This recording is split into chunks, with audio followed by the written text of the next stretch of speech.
Hello, it is a beautiful day to play some more cozy games. I really want to talk about some recent releases for the Steam Deck that I have been playing on here and I have been really enjoying. And I just want to highlight some cozy games available on your Steam Deck if you have one that I haven't really talked much about before, and I just kind of want to highlight them again in case you guys are interested. I am especially a huge fan of hanging out on my couch, watching TV, and playing my games handheld. I just love it. Nothing beats it for me. So that is why I absolutely love my Steam Deck, and if you don't have one, I highly recommend. I still have the older version that I bought in 2022, so I almost have it for 2 years now, and I still love it so much. I personally don't really feel a need to upgrade to the newer one yet, so if you are tight on a budget, I would say this one is just as amazing. And if you don't have a Steam Deck, of course, but you have a laptop or a PC that you can play your Steam games on, then these will be just as fun. First on my list is a recent release that I am obsessed with. It is so beautiful. It's called Garden Life. It's a cozy simulator. Oh my god, the sun is really out today. I'm so sorry for being a little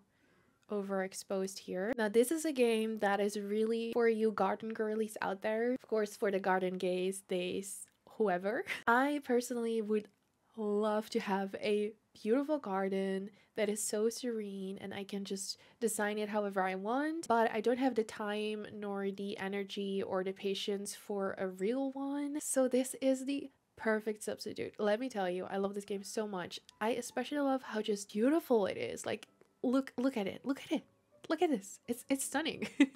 You can create absolutely beautiful gardens in this game. So this game actually has gardening techniques that are based on real life ones, but are adapted so everyone can enjoy them. So of course you get to plant seeds and you need to have them have enough space so they can actually thrive. You need to water, fertilize, or maybe clip your plants. There's also lots of colorful varieties of plants. You have to of course weed your plants, protect them from pests. My grandma has her own like community garden, and I feel like that's her biggest struggle is pests and weeds. So, you know, that's very realistic. And there's also changing seasons, but your plants will thrive no matter what. So this is just like a more perfect version of reality, you know, because it's not like winter, everything is dead, you can't do anything in your garden.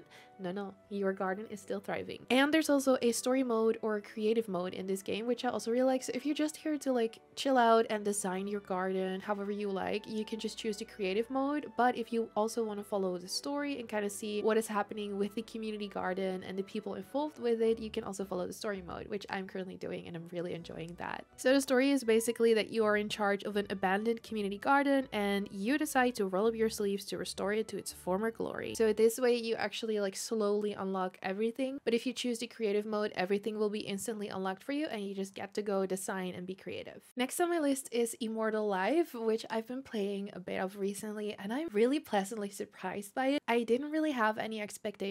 I just kind of like, you know, I got the key and I was like, okay, let's go. Let's dive into this one. First of all, again, I love how beautiful this game is. Like the art style is so pretty. And I also really like how it brings another unique perspective to the farming games or farming sim games, I guess, that we now have a lot of. You know, everyone's trying to be the new Stardew Valley, which I personally do appreciate because I love farming sim games, but I know some of you guys are kind of getting sick of them. Now, this one does definitely bring a unique perspective because it's heavily based on more ancient Chinese culture. So it's beautiful. Like the art style is amazing. All of the NPCs that you can also date, by the way, are beautiful. They're so stunning. And the story is also very interesting. So you are on your way to join this like secretive Guyon, if I'm saying this right, sect. But this is in the very beginning of the game. Once you get there, it all gets destroyed somehow. So there's only a couple of people left and you yourself, the player, you gotta start rebuilding the sect completely by yourself. So you have to go start farming, but also building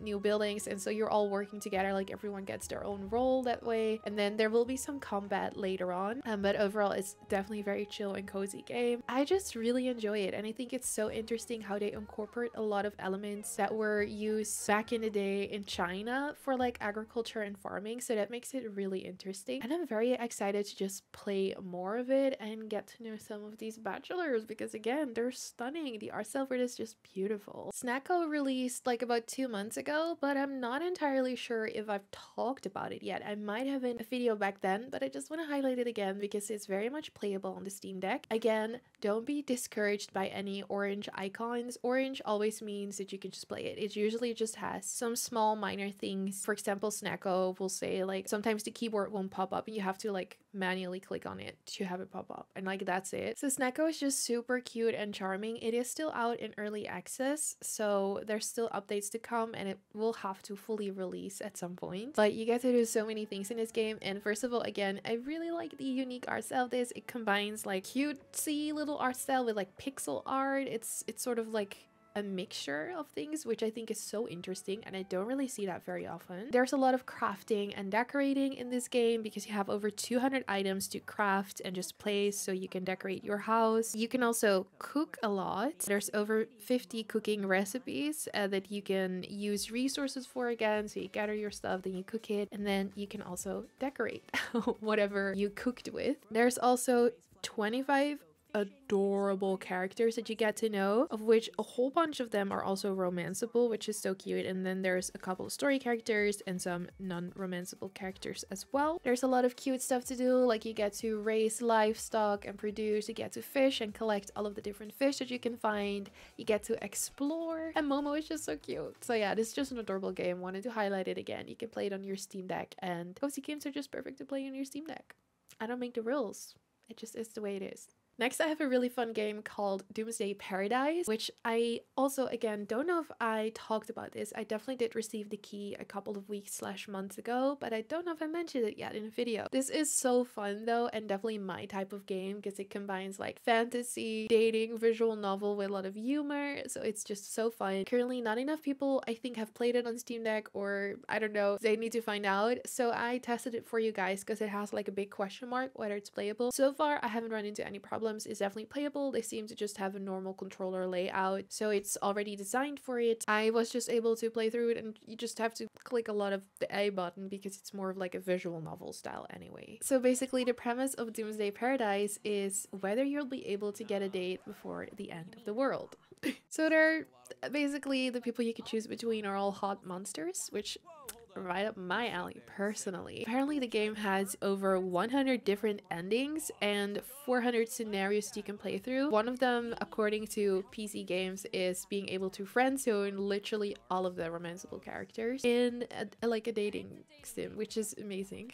Basically, in this game you get to hang out with a cast of absurdly beautiful hunks and hunkettes. You get to date a vampire who thinks he's got magic powers, or a monster girl who is in love with Halloween despite not knowing when it is, or you get to explore your villainous side and romance the Spider Queen herself. The game features 13 hot singles all looking for love. You also get to play with your friends if you want to, where everyone's choices affect a group narratives, which is pretty cool in my opinion. And because there's so many different bosses and costumes to unlock, this game is also just perfect. I mean, combined with the like, what is it, 120 different endings, to just play at least a couple of times to see the different endings and unlock all of the different stuff. Super fun game. Just I am really enjoying my time with it so far. Next up on my list is Spells and Secrets, which I personally am a little bit on the fence. I don't think everyone will find this game cozy. They are marketing themselves as cozy. They have some cozy aspects in my opinion, but it is also a roguelike game. So I feel like maybe it's a little bit more comparable to like Cult of the Lamb, which some people really don't think is a cozy game. I do think it's like a fun cozy-ish game. Maybe we need something to have like, this is kind of cozy, but it also has a little bit more action and combat category. I don't know. Anyway, I do really want to mention it because it is perfectly playable on the Steam Deck. Also, correction, it's roguelite, not roguelike. Like, it's not that difficult. I believe this one does not have online co-op, but it does have local co-op, so keep that in mind if you would like to play co-op with your friends. So in this game you have to free the Wizard Academy of Greifenstein from magical creatures by using your spells in creative ways. You get to customize your own characters, solve mysteries, and find powerful artifacts in this modern magical world. Honestly, the character creator is really great. I love it. You get to create some beautiful characters. So you are a first-year student of the magic arts arriving at the Academy of Greifenstein. Set in a world and time like ours, you are excited to live and learn together with your fellow students and professors at the impressive magical castle. A strange incident on your first day throws the school into turmoil. It's up to you to save the ever-changing castle and rescue your lost schoolmates. Use your spells creatively to fight off magical creatures, explore the school grounds, and uncover the castle's secrets to reveal the mystery surrounding it. So yeah, there's the story mode, but also it just looks really cute. I think it's a very pretty looking game. If you are in between millennial Gen Z type of person like I am, you probably as a kid really wanted to attend a wizarding school, and this is your chance. Next up, I want to talk about Eastward, but specifically the new DLC that released that I think is called Octopia. So you do need the base game for Eastward to be able to play the DLC. However, if you're not that interested in playing through the entire story of Eastward, which I do still think can be very much considered a cozy game, but it's more like story driven, has some combat and action, you can just dive straight into the DLC. They made that available, which is great. This DLC is a story driven farming sim. So in this one you can grow crops, tend to livestock, and turn an abandoned fairground into a thriving village with the help of the weird and wonderful cast of beloved Eastward characters. So in a parallel universe where time and space have collided, Sam and John move to a peaceful corner of the globe to start a new way of life. In Octopia, they decide to spend all of their savings on a rundown farm cottage desperately in need of some TLC. Life above ground has never been so sunny and windy and rainy. Help Sam and John repair and revitalize an old neglected farmland. Here you'll be able to do all the normal farm stuff: grow crops, talk to ghosts, rear animals, and spend your nights casting your line in the local fishing holes. It's just super cute. I think you will love it even more if you have played the base game of Eastward, because you'll be familiar with the characters, their story. But even if you haven't, this is still like almost a standalone new entire game, which I think is very impressive for the very low price tag, because it's priced as a very small DLC. So that's very interesting. Alright, last on my list is Lake. I did talk about Lake already because they had a perfect DLC releasing called Season's Greetings, you know, in December. That was very much holiday themed, very snowy. It was just perfect for the time. However, if you are kind of over the snow, you're no longer in a festive mood because we're nearing spring.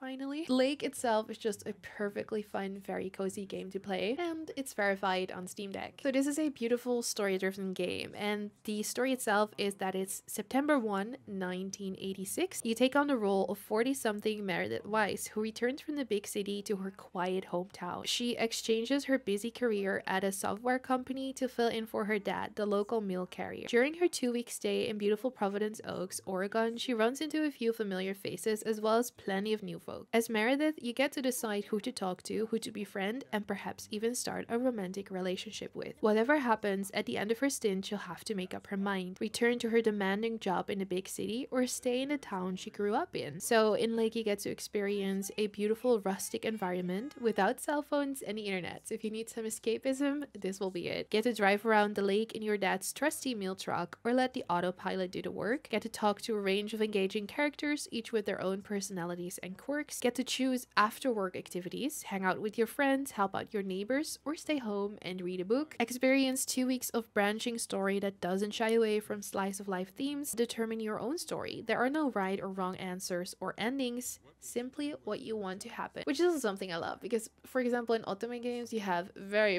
bad endings where people die. And this is a little less stressful, because sometimes I feel very stressed out about my choices. Actually, with Ultimate games, I will literally follow a guide because I'm too scared to make the wrong choice. So this is really nice. Like, there are no wrong choices here. It's just life. Anyway, that was it for my list of cozy new-ish games that you can play on Steam Deck, or just fun games that I really wanted to highlight. Although I do believe a lot of these did recently release. So yeah, I've just been having fun with them, and I would really recommend to play them if you're looking for a chill, cozy game to play on the couch, in bed, or wherever. Thank you so much for watching this video. If you liked it, don't forget to subscribe if you want to, and I will see you in the next one. Bye bye.